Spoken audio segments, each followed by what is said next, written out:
Praise the Lord everybody. आणि पुन्हा एकदा तुम्हा समोर आलेला असताना मला अतिशय आनंद होत आहे. So let us all quickly go into prayer and prepare for today's word. Amen, amen, amen. सगळ्यांचे नेत्र बंद केलेले, हात उंचावलेले सगळीकडे. Let us all pray everybody.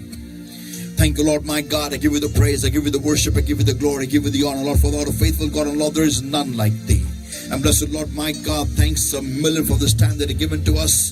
We welcome you, Lord, my God, in our hearts and in our lives, in our hearts, in a new way to do this evening. Come, mighty comforter, come, mighty counselor, the welcome, Lord, my God, and lead us is my prayer unto thee, O Lord, my God. And blessed Lord, my God, I come against every yoke of darkness, every bondage of the enemy that's holding upon our lives, O Lord, my God.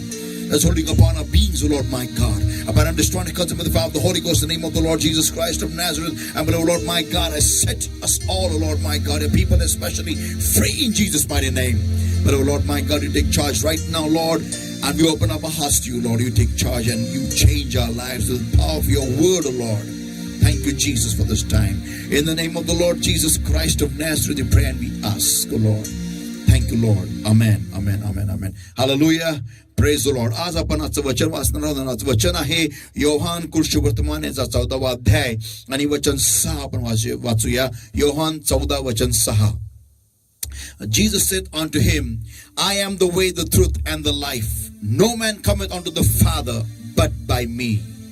नीतिवचन याचा 19वा अध्याय आणि वचन 21. Proverbs 19 and verse 21.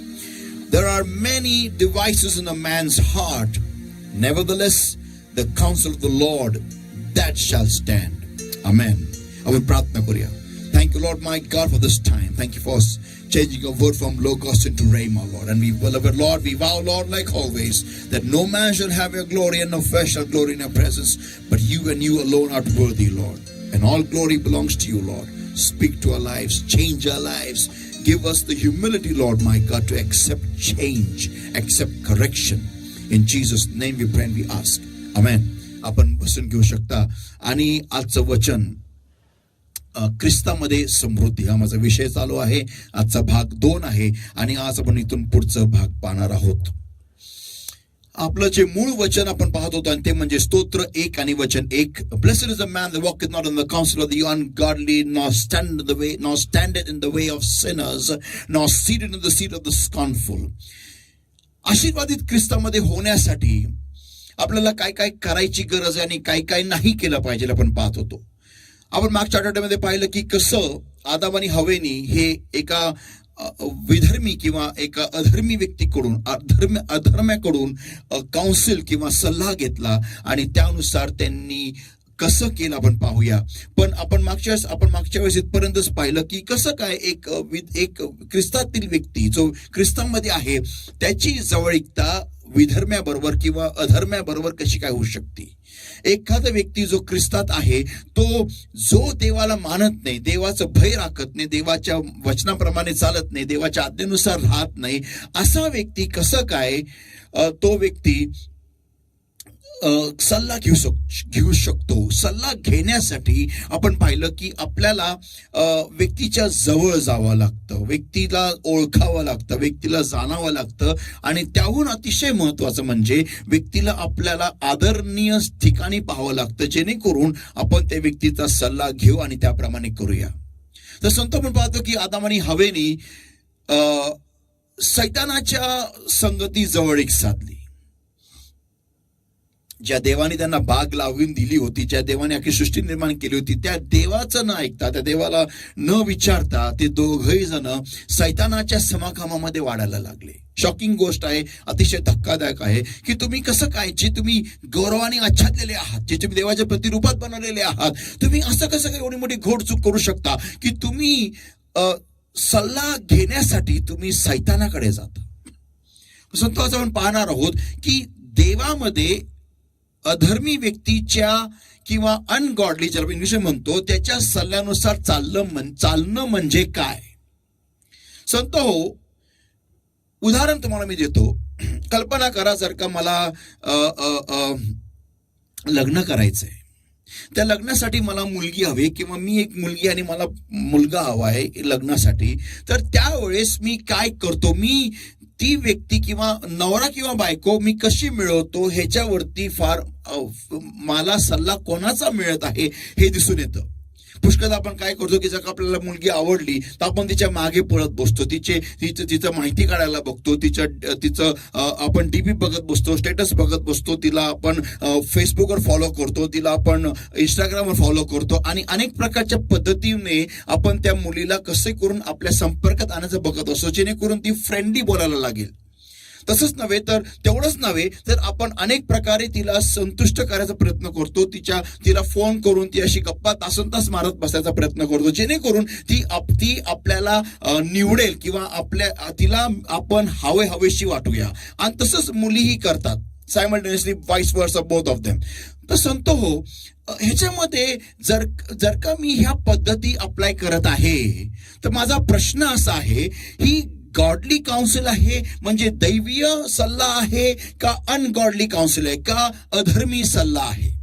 प्रश्न असा आहे की ही पुन्हा एकदा म्हणत आहे प्रश्न, ही गॉडली काउन्सिल आहे का अनगॉडली काउन्सिल आहे? संत हो, वचन काय सांगतं, जर का मला एखादी व्यक्ती माझ्या जीवनामध्ये मिळवायची असेल मदतनीस म्हणून किंवा बायको म्हणून, बायबल सांगतं की मला देवाच्या कामामध्ये, माझ्या दैनंदिन कामामध्ये मला उत्कृष्ट करायचं, स्वतःला देऊन टाकायचं आहे. आणि देव जसं त्यांनी आदामासाठी हवा निर्माण केली, त्याच्या फासळीतून काढले, आपण ते वचन वाचू शकतो. आणि ते म्हणजे आपण पाहूया उत्पत्ती ह्याचा दुसरा अध्याय आपण उघडूया. उत्पत्ती ह्याचा दुसरा अध्याय आणि अतिशय स्पष्ट तिथं दिलेलं आहे. उत्पत्ती ह्याचा दुसरा अध्याय आणि आपण वचन पाहूया आणि ते म्हणजे वचन 22. And the rib which the Lord God had taken from man, he made a woman and brought her unto the man. आणि देवानी ती फासळी काढली, तिला एक स्त्री बनवली आणि मग तिला आदामाकडे घेऊन आला.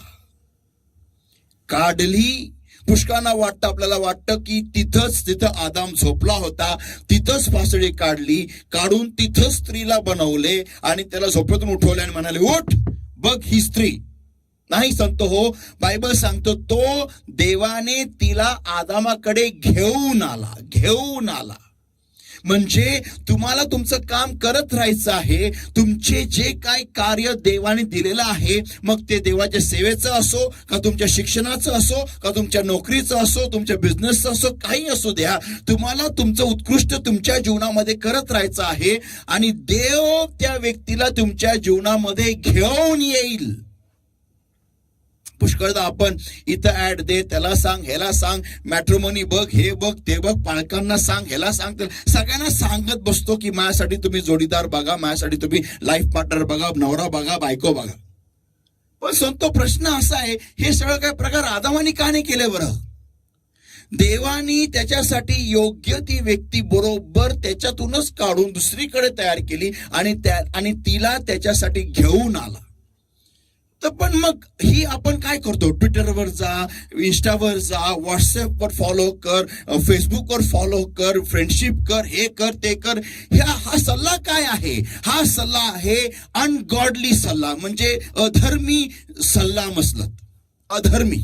तसंच जर का मला चर्चमध्ये कोणतरी व्यक्ती त्रास देतो तर त्या व्यक्तीबद्दल मी इकडं तिकडं सगळी, मला त्या व्यक्ती डोळ्यात बसलेला आहे आणि त्या व्यक्तीची प्रगती मला आवडत नाहीये, तर मी त्या व्यक्तीला हे विचारणार नाही की बाबा रे तू कसं काय पुढे गेला, कसं काय तुला आशीर्वाद मिळत आहे, कसं काय तो देवामध्ये एवढं वाढत आहे. मी त्या व्यक्तीला हे नाही विचारणार. उलट त्या व्यक्तीसाठी एवढे मोठे खड्डे सगळीकडे करून ठेवेल जेणेकरून व्यक्ती असा पडला पाहिजे आणि तो पडल्यानंतर मला फार आनंद होईल. आणि तेवढंच नव्हे तर तो असा पडला पाहिजे की कमीत कमी 10 ते 20 वर्ष तो उठलाच नाही पाहिजे. ह्याला म्हणतात अधर्मी सल्ला. ह्याला त्या व्यक्तीबद्दल ह्याला वाईट सांग, त्याला वाईट सांग, सगळ्यांना वाईट सांग, एवढं नाव बदनाम करून टाकायचं की त्या व्यक्तीला समाजामध्ये तोंड दाखवायला जागाच नाही.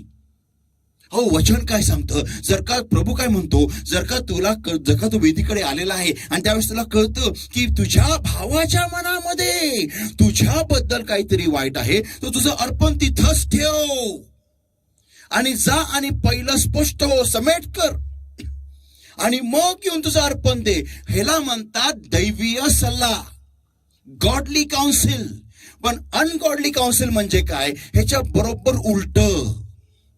तर सांगतो, आज आपण आपल्या जीवनामध्ये हे सगळे प्रकार करत आहोत का? आपण विधर्मांचं पाहून, कोणती तरी टीव्ही सिरियल पाहून, कोणतं तरी पिक्चर पाहून आपण त्यानुसार ख्रिस्तामध्ये अनुकरण करत आहोत का? हा फार मोठा प्रश्न आहे. आज त्याचा विचार करायची गोष्ट आहे की आज बायबल हे सांगतं, स्पष्ट आहे, निंदा करू नको, आपण करतो. चहाडी करू नको, आपण करतो. मग जे काही आपण वागत आहोत हे वचनाप्रमाणे आहे का? आणि जर का नसेल तर त्याला म्हणतात अनगॉडली काउन्सिल, म्हणजे अधर्मीचा सल्ला.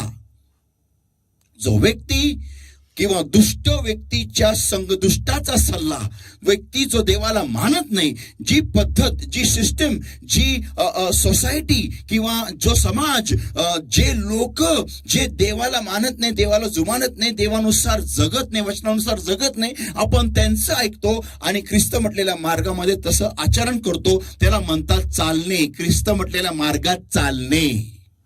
आज आपण अशा प्रकारे करत आहोत का? जे काही गोष्टी ज्या वचनाला अनुसरून नाही त्याला म्हणतात अनगॉडली काउन्सिल किंवा दुष्टाचा सल्ला. हे आपण आज करत आहोत का? म्हणजे आपण ह्यानुसार ख्रिस्त म्हटलेल्या मार्गात चालत आहोत का? बायबल स्पष्ट सांगतं की मला आशीर्वाद व्हायचा आहे तर मी कसा आशीर्वाद होणार? स्तोत्र 1:1 स्पष्टपणे म्हणत आहे की जो व्यक्ती दुष्टाच्या मसलतीने चालत नाही. आज मी ख्रिस्तामध्ये चालत आहे तर मी जर का मला आशीर्वाद व्हायचं आहे तर माझी कृती ही दुष्टाच्या मसलतीने संचालित केलेली आहे का? एखादी बहीण आवडत नाही तर तिच्याबद्दल दुसरीकडे जाऊन वाईट सांगत आहे का? एखादा भाऊ आवडत नाही तर त्याच्याबद्दल दुसरीकडे जाऊन वाईट सांगत आहे का? द्वेष करत आहे का? हे सगळे प्रकार जर का मी हे करत आहे तर मी ख्रिस्त म्हटलेल्या मार्गात, बघा, ख्रिस्त म्हटलेल्या मार्गामध्ये मी दुष्टाची मसलत वापरत आहे. काय? ख्रिस्त म्हटलेल्या मार्गामध्ये मी दुष्टाच्या मसलतीने चालत आहे किंवा वापरत आहे. आणि संत सांगू द्या, असं केल्याने मला आशीर्वाद मुळीच मिळणार नाही, हे शक्य नाही. If I walk in the counsel of the ungodly, I will never be blessed in the way called Jesus. ख्रिस्त म्हटलेल्या मार्गात जर का मी दुष्टाच्या मसलतीने चालायला लागलो तर कधीच मला आशीर्वाद मिळणार नाही. तुम्हाला जर का आशीर्वाद व्हायचा असेल तर तुम्हाला, मला, सगळ्यांना जर का आशीर्वाद व्हायचा असेल तर आपल्याला ख्रिस्ताच्याच मसलतीने आपल्याला ख्रिस्त म्हटलेल्या मार्गात चालायचं आहे. लक्षात ठेवा, ख्रिस्त मार्ग आहे. ख्रिस्त जर का मार्ग आहे तर मार्गाचे काही नियम आहेत आणि सगळ्यात पहिला नियम असा आहे की तुम्हाला दुष्टाची मसलत वापरता येणार नाही. त्यानुसार तुम्ही चालू शकणार नाही. तुम्ही काय, मी काय, कोणी असू द्या. संतो, दुसरा पॉइंट आपण पाहतो, दुसरा मुद्दा आपण पाहत आहोत आणि ते म्हणजे की जो पापी जनाच्या मार्गात उभा राहत नाही. आणि ते संतो, प्रश्न असा आहे की सगळ्यात भयानक गोष्ट आहे की पापी जनाच्या मार्गात उभं राहणं म्हणजे काय? की मी जेव्हा माझं जीवनशैली जर का मी ख्रिस्त म्हटलेल्या मार्गात आहे, जर का मी ख्रिस्तामध्ये आहे आणि त्यानुसार मी जर का चालत आहे, तर चालत असताना जर का मी दुष्टाची मसलत वापरत आहे ख्रिस्त म्हटलेल्या मार्गात चालण्यासाठी, तर ऑटोमॅटिकली आपोआपच मी पापी जनाच्या मार्गामध्ये उभा राहायला लागणार. ते पण कुठे? ख्रिस्त म्हटलेल्या मार्गात. ही सर्वात धोकादायक गोष्ट आहे की मी पापी जनांचा मार्ग हा ख्रिस्त म्हटलेल्या मार्गामध्ये घेऊन येतो. There can be nothing worse than this, saints of God. ख्रिस्त म्हटलेल्या मार्गामध्ये पापी जनाचा मार्ग घेऊन येणं आणि त्यानुसार तिथं मध्येच उभा राहणं. एक लक्षात ठेवा, जर का तुम्हाला ख्रिस्त म्हटलेल्या मार्गात चालायचं आहे, तुम्हाला कोणत्याही प्रकारच्या पापी जनांचा मार्ग तिथं अनुसार किंवा फॉलो करता येत नाही. You cannot follow the way of a sinner in the way called Jesus. तडजोडीचा मार्ग ख्रिस्तामध्ये चालत नाही, हे कधी विसरू नका. You cannot compromise. There is no तुम्ही दोन नावेमध्ये पाय ठेवून प्रवास करू शकत नाही. तुम्हाला एक तर ख्रिस्तामध्ये राहायचं आहे, नाही तर जगात जायचं आहे. प्रभू येशू म्हणतो की तुम्ही एक तर थंड राहा, नाही तर उष्ण राहा, कोमट राहू नका. मधोमध नाही जागा, कोणती जागा मधोमध नाही. कधी असं होत नाही की एखादा ग्लास हा अर्धा रिकामा आहे, नाही, तो एकतर अर्धा पाण्याने भरलेला आहे आणि अर्धा तो हवेने भरलेला आहे. निसर्गामध्ये कोणती गोष्ट रिकामी नसते.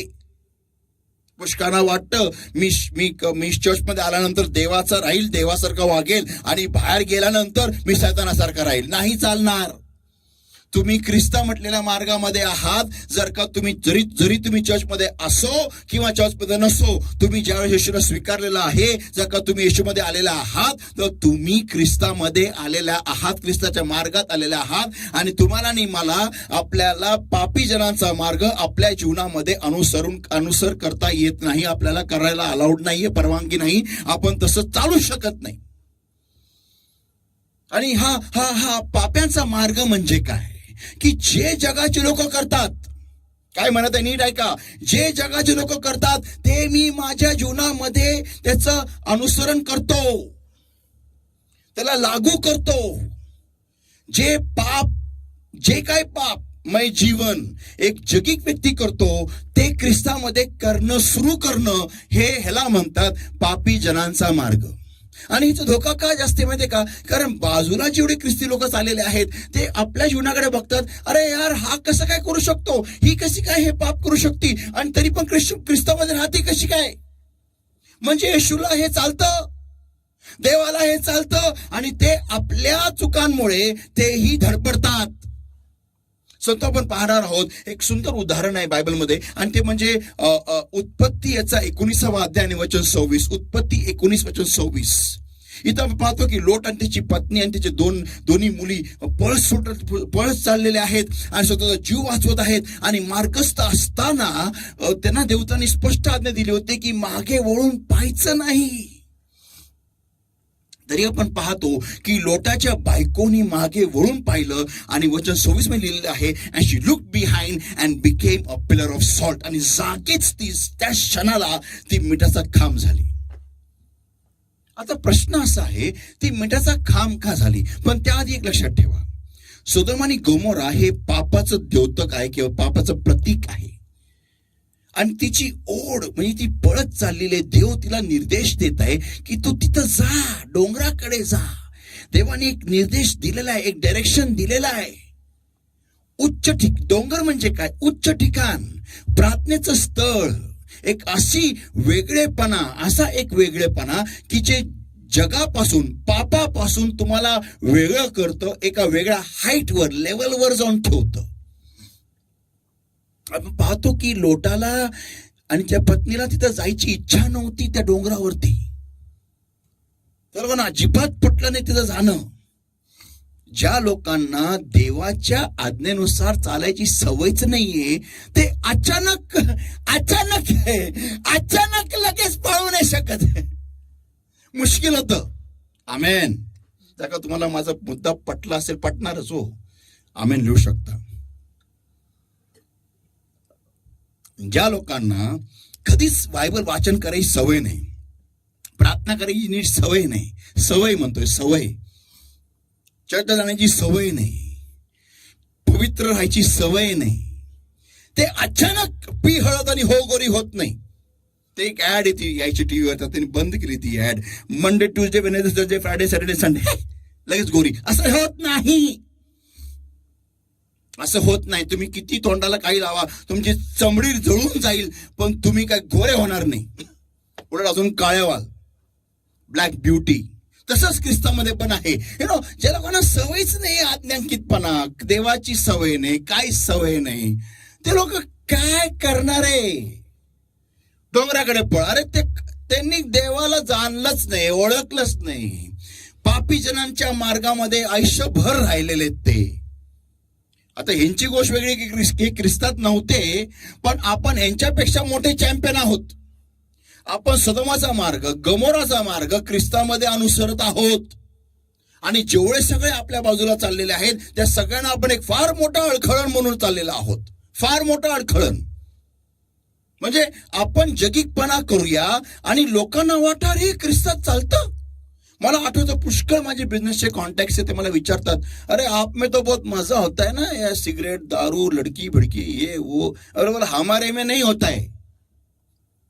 पण आपल्यामध्ये असे पुष्कळ जण आहेत जो ह्या प्रकारे चालत राहतात. आणि मग आपण म्हणतो यार ख्रिस्तामध्ये असं चालतं का? पण एक लक्षात ठेवा, ती जागेवर मिठाचा खांब झाली. माझा प्रश्न आहे, मिठाचाच खांब का झाली? कारण वचन सांगतं मत्ती कृष्णाचा 5वा अध्याय वचन 13 मध्ये, ye are the salt of the earth. तुम्ही जगाचे मीठ आहात. But if the salt have lost its savour, जर का मिठाने त्याचं मिठत्व किंवा मीठपणा जर का गमावला, चव गमवली, where which shall it be salted, मग त्याला कशाने आपल्याला मीठ मिटवता येईल किंवा मीठपणा त्यामध्ये तयार करता येईल? कशाने होईल असं येशू विचारत आहे. It is thenceforth good for nothing. ते मग काही कामाचं नाही, but to be cast out. मग ते फेकून द्या. And to be trodden under the foot of men. आणि माणसाच्या पायाखाली ते चेचलं जाईल, हेच त्याची लायकी आहे. संत हो, आपण सर्वजण जगाचे मीठ आहोत. जे कोणी ख्रिस्तामध्ये आहेत आपण जगाचं मीठ आहोत. आणि लक्षात ठेवा, मिठाचा एक फार मोठा गुणधर्म असतो.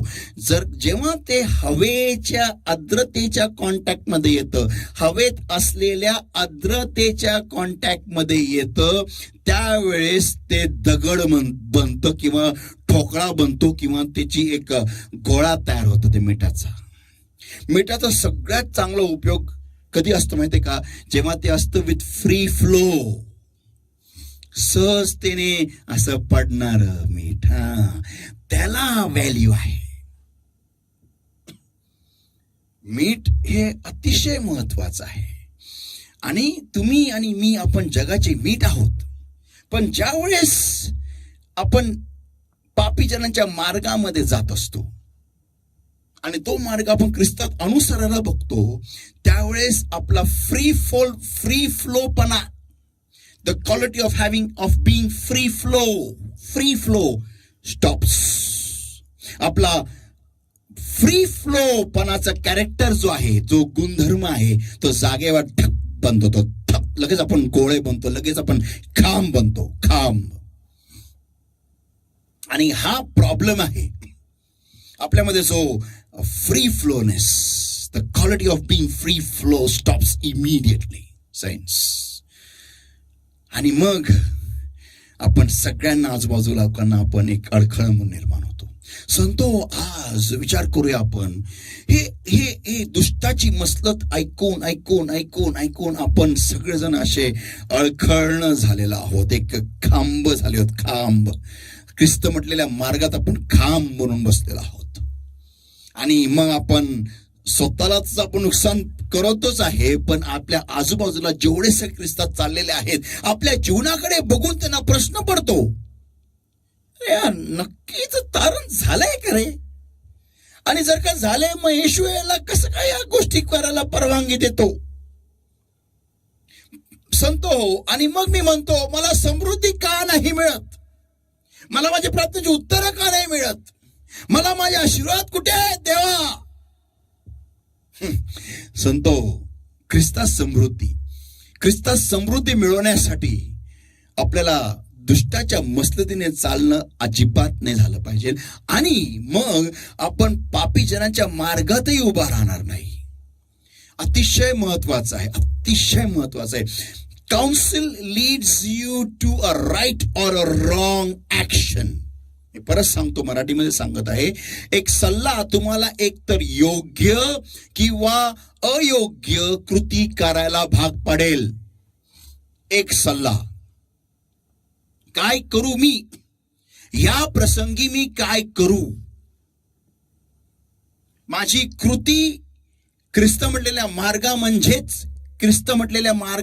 म्हणजेच चालणे.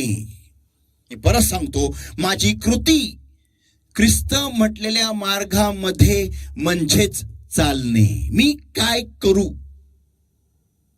संतो, आज हा फार मोठा प्रश्न आहे की मला आशीर्वाद महत्वाचे आहे का माझ्या देहाच्या वळवळी, माझ्या दुष्टांची मसलत, माझे पाप, जे मी पाप मिश्रात सोडले होते ते परत एकदा माझ्या जीवनामध्ये आणून मी देवाविरुद्ध पातक करून त्या येशू म्हटलेल्या मार्गात उभा राहून चालेल का.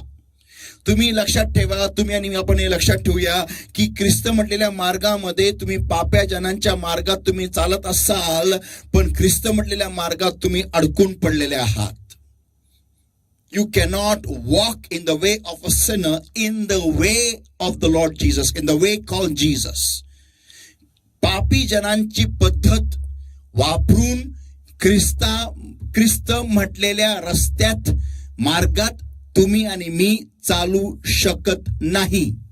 मी परत सांगत आहे, पापी जनांची पद्धत वापरून, फारोची पद्धत वापरून, सदोम आणि गोमोराची पद्धत वापरून, जे काही विचित्र काम ज्यांनी केलेले आहेत, जजबेलची पद्धत वापरून तुम्ही ख्रिस्त म्हटलेल्या मार्गामध्ये चालू शकत नाही. तुम्ही जागेवरच उभे राहाल.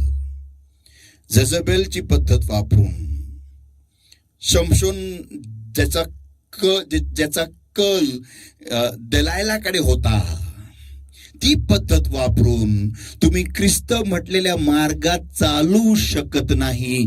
तुम्ही जागेवर स्टॅग्नेंट राहाल किंवा जागेवर अडकून राहाल, लोटाच्या बायकोसारखे. आशीर्वाद जाऊ द्या, आशीर्वाद तर फार दूरची गोष्ट आहे. तारण वाचवता आलं तर फार मोठी गोष्ट होईल. स्वतःचं तारण वाचवता आलं तर फार मोठी गोष्ट होईल. संतो, अतिशय महत्वाचा मुद्दा आहे हा, की मला ख्रिस्त म्हटलेल्या मार्गात आल्यानंतर मला दुर्जनांची मस्तती चालणार नाही आणि पापी जनांच्या मार्गात उभा राहून चालणार नाही. आता पुढच्या वेळेस आपण पाहणार आहोत की धर्मनिंदकाच्या आसनी बसणे, हे अतिशय खतरनाक आहे. म्हणजे हा जो पहिला पडाव जो आहे, पहिली पायरी जी आहे, आणि ते म्हणजे दुर्जनांच्या मस्ततीत चालणं. आता नीट स्क्रीनकडे नीट पहा, आणि दुसरी पायरी, मी हे म्हणत नाही दुसरी पायरी, तर मस्ततीमध्ये चालणं ही पहिली पायरी.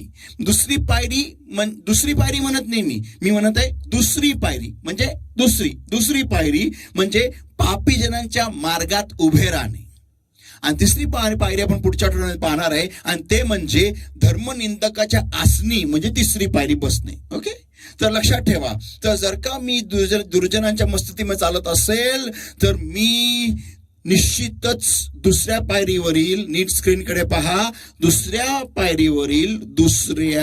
पायरीवरील, आणि ते म्हणजे पापी जनांच्या मार्गात उभा राहील.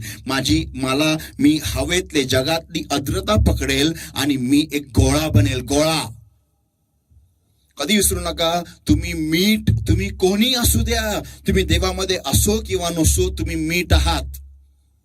फक्त तुम्ही जगिक मीठ आहात. मग तुम्ही अतिशय विचित्र जगामध्ये अडकलेले असू द्या, काही असू द्या, ज्यावेळेस तुम्ही ख्रिस्तामध्ये येतात, तुमची ओळख मीठ म्हणून केली जाते. आणि ज्यावेळेस तुम्ही जगाची कोणती गोष्ट तुमच्या जीवनामध्ये धरून ठेवाल, मग तुम्ही पूर्णपणे गोळा बनाल. गोळा, आणि त्या गोळ्याचा काही उपयोग नाही. संत हो, आज जर का मला पुढे जायचं आहे, मला जर का आशीर्वाद व्हायचं आहे, तर मला माझ्या जीवनामध्ये हे जाणून घेण्याची महत्वाची गोष्ट आहे की मला कोणत्याही प्रकारे तडजोड चालणार नाही, मला कोणत्याही प्रकारे दुर्जनांची मसलती चालणार नाही, आणि मला कोणत्याही प्रकारे त्यानुसार करणं आणि पापी जनांच्या मार्गामध्ये नंतर मी स्वतःला उभं राहिलेलं आढळेल, हे मला चालणार नाही. Amen. Let us all pray this moment right now. Let us ask the Holy Ghost to take charge of our lives and to change our lives completely.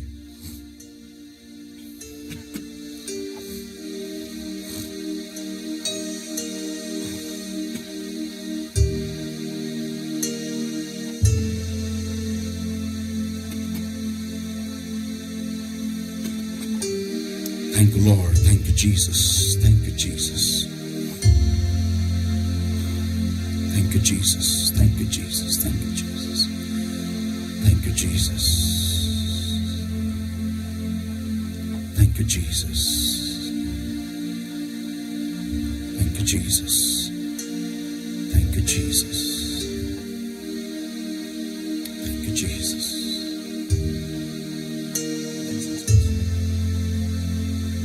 Jesus. सर्वांचे नेत्र बंद केलेले, हात उंचावलेले सगळीकडे. आणि आज आपण देवाच्या पवित्र आत्म्याला सांगूया, पवित्र आत्मा तू ताबा घे, माझी भेट घे. मला जीवनामध्ये जे काही गोष्टी तुला आवडत नाही, जे काही संगत मी जी काही दुर्जनाची करून ठेवलेली आहे, त्यापासून मला दूर जाण्यासाठी मला सहाय्य मदत कर.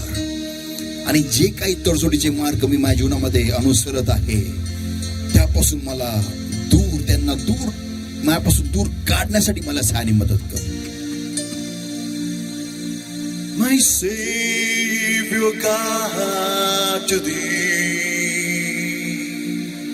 how great thou art, how great thou art.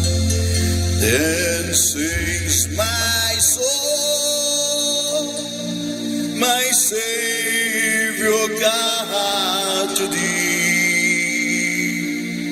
how great thou art, how great thou art. O Lord my God, when I in awesome wonder consider all the works thy hands have made, I see the stars, I hear the mighty thunder, thy path throughout the universe display. Then sings my soul, my Savior God, to thee, how great thou art, how great thou art. Then sings my soul, my Savior God, to thee, how great thou art, how great thou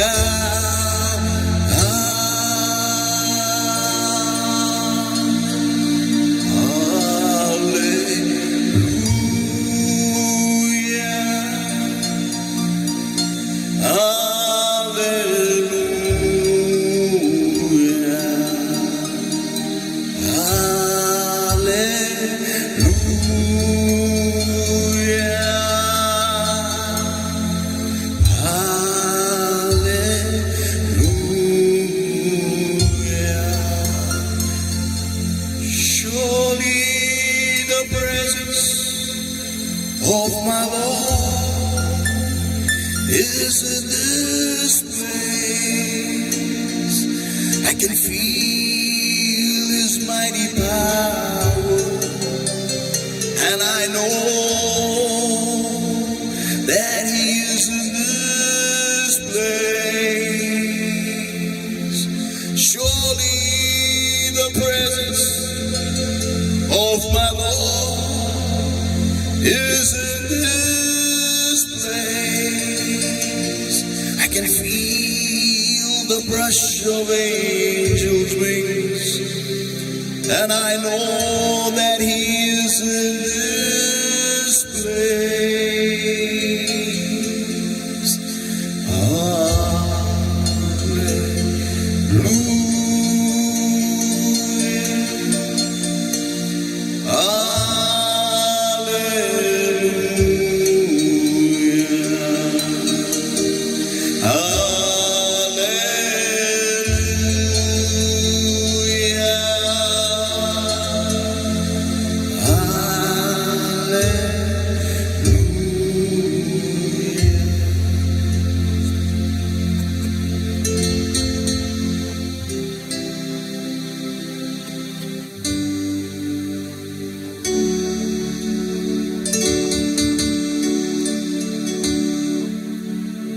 Just the Lord right now. यावेळेस आपण देवाला म्हणूया, हे देवा पवित्र आत्मा तू ताबा घे आणि माझ्या जीवनामध्ये तू कार्य कर. मला तू ह्या अंधकारमय दरीतून, या विचित्र अशा परिस्थितीतून जिथे मी तडजोड करत आहे परमेश्वरा, तिथून मला तू बाहेर काढ आणि तुझ्या मार्गामध्ये मला स्थिरपणे चालण्यासाठी मदत कर. माझे नेत्र इकडे तिकडे लावलेले नसू दे, पण फक्त तुझ्याकडे माझं लक्ष असू दे.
Lord my God, this moment, Father, we come for the throne of grace and mercy, Lord, for every single person that has heard today's word, Lord my God. I give them all in my holy hands right now in Jesus' mighty name. And blessed Lord my God, you know our frame, you know our creation, Lord my God, you know our constructions, Lord my God, and how we are, Lord my God, in which all areas we are weak and feeble, Lord, and involved in all areas, in which all areas, Lord my God, we struggle, Lord my God. You know our frame, Lord, you know us, oh Lord my God. In and out, Lord, you know us completely. And blessed Lord my God, this moment, Father, I uphold before the throne of grace and mercy every single brother and sister, Lord, that are walking in your way called Jesus, Lord, that the way that you have made, the way that you have done for us, oh Lord my God, that us all, Lord, that today are walking in the way called Jesus, and you know our frailties, Lord. Hey प्रभु परमेश्वरा, तुला आमची अशक्तपणा ठाऊक आहे. तुला परमेश्वरा ठाऊक आहे की आम्ही कुठे उणे आहोत परमेश्वरा. पौलसारखं आज आम्ही म्हणतो, पुष्कळ येऊन अजूनही उन्हा परमेश्वरा, पुष्कळी अजूनही उन्हा आम्ही. आणि हो परमेश्वरा, आजचे लोक आज जे तुझ्या चरणापाशी आलेले आहेत, त्यांनी आज ते वचन ऐकलेलं आहे परमेश्वरा, आणि ज्या लोकांशी आज या वचनाने भेट घेतलेली आहे, त्यांच्या अंतःकरणाशी परमेश्वरा तुझं वचनाने परमेश्वरा एक इथं घुस केलेली आहे, एक बोलणं केलेलं आहे परमेश्वरा. आज मी प्रार्थनाने विनंती करतो परमेश्वरा, तू सर्व तुझ्या लोकांचा ताबा घे. त्यांना एक अंतकरण दे परमेश्वरा, की त्या अंतकरणामध्ये आज तुझ्याकडे आरोळी करत आहे, करतील परमेश्वरा, की हे परमेश्वरा मी माझ्या अंतकरणाच्यासाठी उघडत आहे, आणि जे कोणत्या गोष्टी तुला आवडत नाही माझ्यामध्ये, जे कोणते सवया तुझ्यामध्ये माझ्यामध्ये तुला आवडत नाही परमेश्वरा, ते काढून टाक आता ह्या क्षणाला. ते विनंती करत आहे परमेश्वरा, तू ताबा घे, त्यांना तू स्पर्श कर परमेश्वरा. Wonderful Lord my God, I hand these saints in my holy hands, O Lord my God, and you know the strugglers, O Lord my God, you know Lord my God the desire, but their flesh is weak, O Lord. हे परमेश्वरा, तू जाणत आहे की परमेश्वरा त्यांची इच्छा अतिशय प्रबळ आहे, पण त्यांचं देह अशक्त आहे, आणि सारखं त्यांचा देह त्यांना नको त्या गोष्टी करायला लावत आहे परमेश्वरा. आज मी प्रार्थनाने विनंती करतो परमेश्वराची कृपा त्यांच्यावरती होत, परमेश्वराची कृपेचं थर, एक जाड थर त्यांच्यावर तयार कर परमेश्वरा, आणि परमेश्वरा त्यांना दुसरी मदत कर परमेश्वरा, की ते आज त्या देही रूपी समुद्रामध्ये बुडत असताना परमेश्वरा ते तुझ्याकडे हात उंच करतील आणि तुझे हात तुझा धरतील परमेश्वरा, आणि त्या पाण्यातून बाहेर येतील परमेश्वरा, त्या देहाच्या समुद्रातून ते बाहेर येतील परमेश्वरा, आणि तुझ्या मार्गावरती त्याने नीट प्रमाणे चालतील परमेश्वरा. तू सहाय्याने मदत कर परमेश्वरा. त्या प्रत्येक व्यक्तीला माझ्या सहाय्याने मदत कर की जे तुझ्या मार्गामध्ये चालायची धडपड करत आहेत, जे तुझ्या मार्गामध्ये चालायची परमेश्वरा प्रयत्न करत आहेत, स्वतःकडे न पाहता प्रत्येक गोष्टीमध्ये परमेश्वरा तुझ्याकडे अवलंबून राहतील, कोणाची सल्ला मसलत न घेतील परमेश्वरा, पण ते फक्त तुझ्या पवित्र आत्म्याचा सल्ला घेतील. त्यांचे कान परमेश्वरा त्यांच्या कानांना परमेश्वरा प्रशिक्षण देतील परमेश्वरा, तुझ्याकडून ऐकण्यासाठी, तुझ्याकडे लावण्यासाठी परमेश्वरा, तुझी वाणी ऐकण्यासाठी परमेश्वरा. त्यांच्या अंतःकरणातले कानांना परमेश्वरा ते ट्रेन करतील, ते प्रशिक्षण देतील. रोज आणि रोज प्रार्थनेत राहून परमेश्वरा तू त्यांना सारी मदत कर परमेश्वरा. त्यांच्या प्रार्थनेच्या वेळा वाढवण्यासाठी, त्यांच्या वचनावरती मनन हे ध्यान करण्याची वेळ वाढवण्यासाठी परमेश्वरा त्यांना तू सारी मदत कर परमेश्वरा. आणि परमेश्वरा तुझ्या लोकांमध्ये एक आग निर्माण कर परमेश्वरा की ते तुझ्या मार्गामध्ये प्रबळतेने चालतील, प्रखरतेने चालतील परमेश्वरा. ते मागे वळून पाहणार नाही परमेश्वरा, पण ते पुढे आणि पुढे पाहतील आणि स्वर्गाकडची धाव परमेश्वरा ते पूर्ण वेगाने आणि तेजाने करतील. असे सहाय्याने मदत कर परमेश्वरा. तू त्यांची आज भेट घे. And beloved Lord, my God, just touch every single person, every part of darkness, attacking all these lives. I better destroy and consume with the power of the Holy Ghost in the name of the Lord Jesus Christ of Nazareth right now. Come out in Jesus' mighty name. And beloved Lord, my God, I set the people free in Jesus' name now. Get out in Jesus' mighty name. Every demonic bondage, demonic influence, demonic possession that's holding upon these lives, get out, come out in Jesus' name now. And beloved Lord, my God, I set the people free right now in Jesus' mighty name. Lord, touch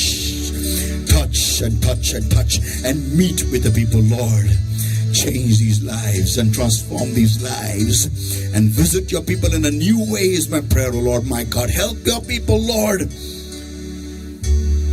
to get their walks right, in the right counsel, Lord, to get the Lord, my God, ways right, oh Lord, my God, that they shall not stand in the way of the sinners, but they shall be found walking with great speed in the way of the Lord.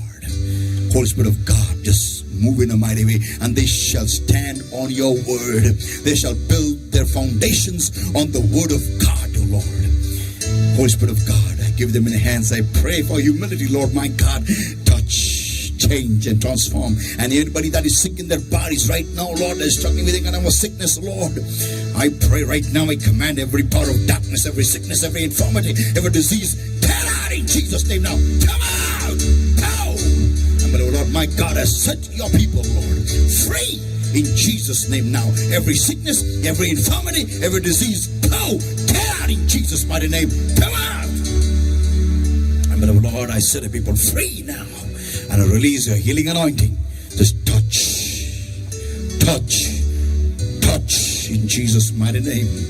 Just breathe afresh, Lord. Just breathe afresh.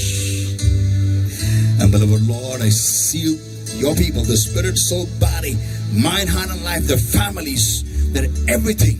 Today's word and today's anointing with our precious blood, precious oil, and the fire of the Holy Ghost. And I pray, Lord, help your people to bring forth fruit 100-fold according to today's word and today's anointing, Lord. Thank you, Jesus. In Jesus' mighty name we pray and we ask. Amen. Amen. Amen. Hallelujah. Praise the Lord, everybody. And I'm blessed to be of service to you. Thank you very much for giving me this time. And next week we are going to conclude आणि पुढच्या आठवड्यामध्ये आपण हा भाग म्हणजे ख्रिस्तामध्ये समृद्धी आपण हे समाप्त करणार आहोत. तो लास्ट पार्ट असणार आहे आणि त्यानंतर आपण दुसरे आणखीन सुंदर आणि अतिशय ऑसम आणि फुल ऑफ एनकरेजमेंटचे आपण विषय पाहणार आहोत. God bless you all, love you all, and please ख्रिस्तामध्ये उंच भरारी मारा, गरुडांच्या पंखांनी प्रार्थनेची वेळ वाढवा आणि वचनाचं मनन आणखीन वाढवा. Thank you everybody. God bless you. Thank you.